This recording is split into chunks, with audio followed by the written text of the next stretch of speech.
नमस्कार दोस्तों। जैसे जैसे उम्र बढ़ती है बहुत से लोगों में उनके घुटनों के जोड़ दर्द होने लगते हैं, कूल्हे के जोड़ दर्द होने लगते हैं या शरीर के अन्य जोड़ दर्द होने लगते हैं, जिसके कारण से उनको दिनचर्या के कार्य करने में परेशानी होती है, उठने बैठने में परेशानी होने लगती है। इसका एक मुख्य कारण ऑस्टियोआर्थराइटिस हो सकता है। आज हम लोग इसी ऑस्टियोआर्थराइटिस के होने के कारण, उसके लक्षणों और कुछ होम्योपैथिक मेडिसिन के बारे में चर्चा करेंगे। मैं doctor on Singh, homeopathic physician. मेरे चैनल पे अगर आप नए हैं तो कृपया सब्सक्राइब कर दें, लाइक कर दें और वीडियो अच्छी लगे तो शेयर जरूर कर दें ताकि अन्य लोगों को भी फायदा हो सके।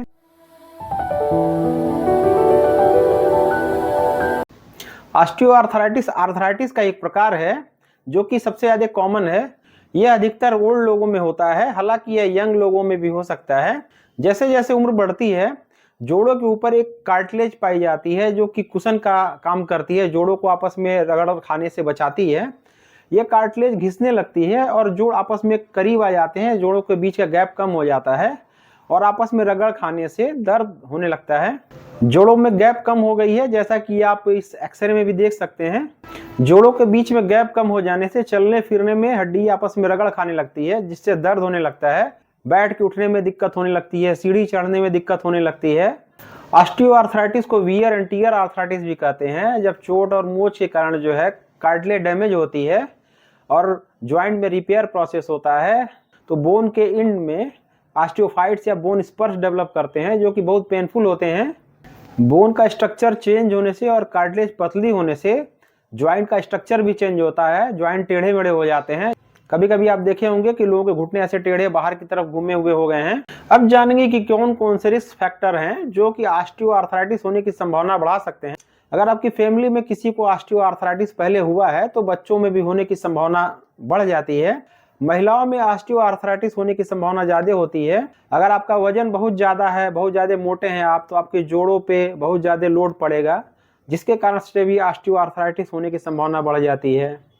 अगर आपको चोट या मोच लगता है कभी और आप सही समय पे प्रॉपर उसका इलाज नहीं कराते हैं, तब भी आपको ऑस्टियोआर्थराइटिस हो सकता है।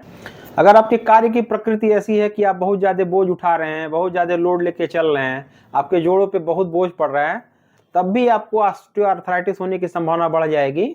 अब जानेंगे कि कौन कौन सा जोड़ ऑस्टियोआर्थराइटिस से मुख्यतः प्रभावित होता है। सबसे ज्यादा घुटने और कूल्हा ऑस्टियोआर्थराइटिस से प्रभावित होते हैं क्योंकि इनके ऊपर लोड भी बहुत ज्यादा होता है। इसके अलावा आपके उंगलियों के जोड़, गर्दन और कमर में रीढ़ की हड्डी भी ऑस्टियोआर्थराइटिस से प्रभावित हो सकती है। अब हम लोग ऑस्टियोआर्थराइटिस के लक्षणों के बारे में चर्चा करेंगे। बहुत से पेशेंट आते हैं, कहते हैं डॉक्टर साहब कल ही से दर्द शुरू हो गया घुटने में। ऐसा नहीं होता है। ऑस्टियोआर्थराइटिस के लक्षण आने में महीनों और सालों लग जाते हैं। धीरे धीरे करके घुटना डैमेज होता है। अगर आपको घुटने में ऑस्टियोआर्थराइटिस है तो चलने फिरने में असहनीय दर्द होता है। खास करके अगर आप कुछ वजन लेके चलते हैं या सीढ़ी पे चढ़ने की कोशिश करते हैं या नीचे से बैठ के उठने की कोशिश करते हैं तो बहुत तेज दर्द होता है। जोड़ों में स्टिफनेस या कड़ापन बना रहता है। चलने फिरने में ऐसे जोड़ों में से कुछ कड़क कड़क की आवाज आती है जैसे कि हड्डियां आपस में लड़ रही हों। सुबह सो के उठते हैं तो जोड़ों में स्टिफनेस या कड़ापन बना रहता है। थोड़ा बहुत चलने फिरने पे हल्का हो जाता है कड़ापन। जोड़ों की बनावट भी बिगड़ सकती है, जोड़ टेढ़े मेढ़े हो सकते हैं। मसल्स वीक हो जाती हैं जिससे चलने में और दिक्कत होती है। जोड़ों के किनारे बोनी आउटग्रोथ होते हैं। कुछ केसेस छोड़ दिए हैं तो जोड़ों में गर्माहट या सूजन न के बराबर होती है या कभी कभी पाई जा सकती है। ये ऑस्टियोआर्थराइटिस के बारे में कुछ सामान्य और उपयोगी जानकारी थी। आशा करता हूँ आपको पसंद आई होगी। मिलते हैं अगली वीडियो में। जय हिंद।